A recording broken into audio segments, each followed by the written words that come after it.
Hi, I'm eating a banana. That's no way to start a video. It just isn't.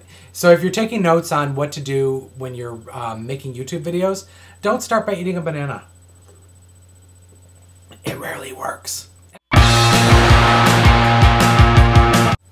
Okay, so I'm gonna try to break this down really quick because I've made this video like, I've been doing this, recording it for like 3 hours now, and I have yet to bring it in under like 25 minutes. It's crazy. I cannot talk about every one of these movies. I can't do it.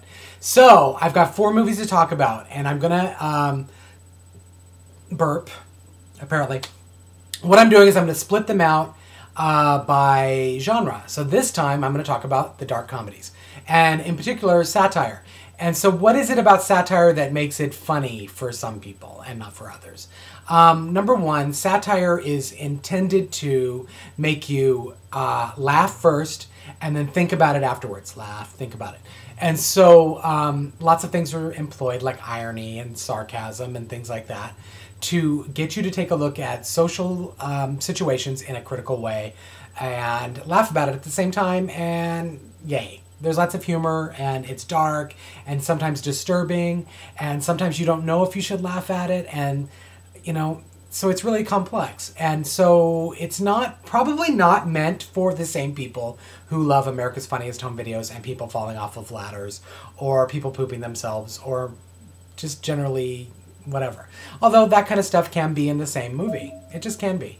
And I'm running low on reserve battery power, of course. This is totally going to screw it up.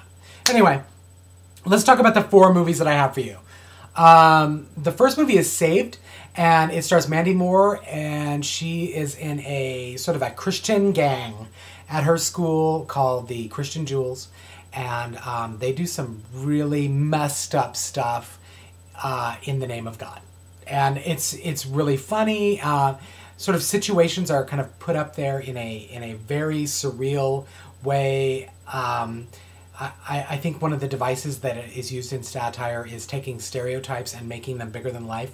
And so you can really take a look at how ridiculous they are and laugh at it and things like that. And that's something that Saved does really well. And all of these movies really do to some extent. The next movie is Election. And I think Election does a really good job. Election stars Reese Witherspoon. Although getting back to Saved, who would have known that Mandy Moore was a hilarious satirist? And she does dark comedy so well. Coming out of that Disney factory, that is really shocking, right? Anyway, the next 2 movies star Reese Witherspoon, but in Election, she stars as Tracy Flick, who's this sort of demented bureaucrat. Pretty much that's what she is. She's this girl that wants to pad her resume with a student body presidentship so that she can go to a really awesome college, and she will do anything. She will do whatever it takes to get there. And her nemesis is the teacher that runs the student body council, and he's played by Matthew Broderick, and the movie is insane and hilarious and all those things. And you'll love it if you watch it, I think. Unless you love like romantic comedies starring Kate Hudson. If you love that, then Election is going to be a little bit more difficult. I mean, and I think that when you talk about satire or dark comedy at all, when you talk about that, you're talking about something that's much more difficult to watch. And it's not difficult in like, I don't want to see it like horror movies. It's difficult in that you're forced to dissect some things and look at social issues in a different way. And the people that don't like dark comedy and don't like satire, I think are the same kind of people who don't like to go to film. People who don't like to go to film. They'd rather just go to the movies and be entertained. And that's fine. There's definitely benefit to that. I mean, it's fun to do that. But at the same time, it is likewise fun for some people to watch these movies and really kind of dissect them and figure out why certain things work. Why does this kind of story work for you?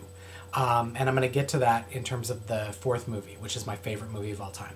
But the 3rd one is Freeway, also starring Reese Witherspoon, but with Kiefer Sutherland and Brooke Shields and Brittany Murphy and Alana Eubank.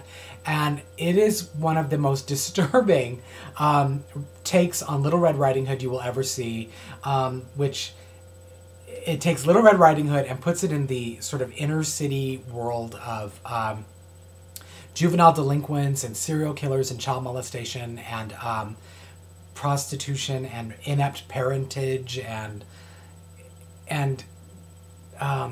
juvenile detention halls, and there's lots of really disturbing stuff that happens during the movie. The entire thing is hilarious because of the way it's done. I really don't want to. I really don't want to ruin it for anyone.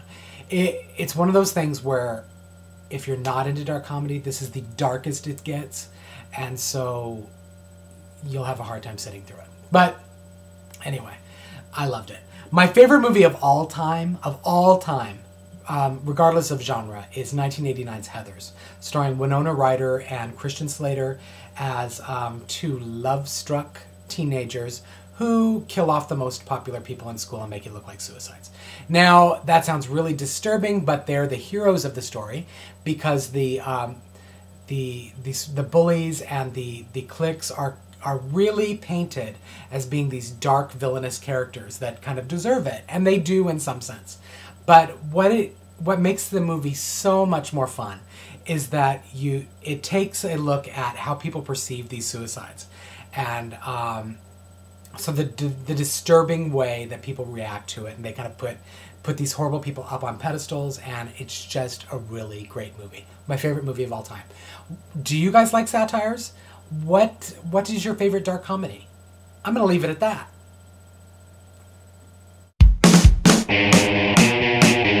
And I'm breaking them down by genre and eating yogurt.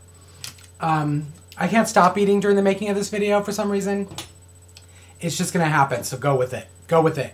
The first thing